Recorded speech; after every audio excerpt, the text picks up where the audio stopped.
Good morning. My name is Caroline Beck. Today, November 11th, 2020, we celebrate Veterans Day. We celebrate Veterans Day to honor our veterans.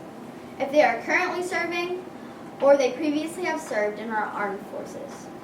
We celebrate these brave people because they have fought through wars and many sacrificed their lives and left their families just to protect us and give us the freedom and rights we have now. In 1938, at the end of World War I, Congress passed a resolution called Armistice Day. Armistice Day was to celebrate the soldiers that were fighting in war with hopes that they would come home soon. Then, on June 1st, 1954, President Dwight Eisenhower renamed the holiday Veterans Day. What does it mean to be a veteran? To me, being a veteran means that you have served or helped in a branch of the military. The branches of the military are Army, Marines, Navy, Air Force, and Coast Guard. To be a veteran, you have to have courage. As John F. Kennedy said, the courage of life is often a less dramatic spectacle than the courage of a final moment, but it is no less a magnificent mixture of triumph and tragedy.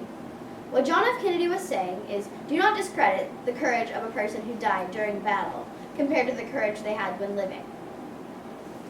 Another thing that makes a veteran is the fact that they are humble. In the words of Ralph Waldo Emerson, a great man is always willing to be little.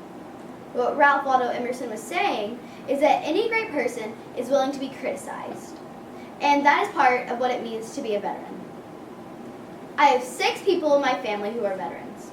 The first is my great-great-great-grandpa, Otis Milliken, who fought during World War I.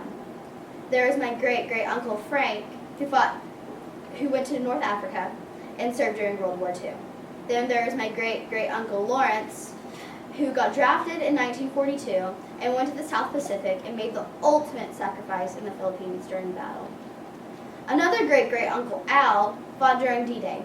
He was injured and he got sent back home. After he recovered from his injury, he was sent back out to battle, where he was injured again and was sent back home for good. My great-great-uncle Vince fought in Italy during World War II, and in battle he got trapped by Germans. And almost all of his team died, but he survived and was later rescued by Japanese Americans. Then my great-grandfather Leo was drafted in Oklahoma.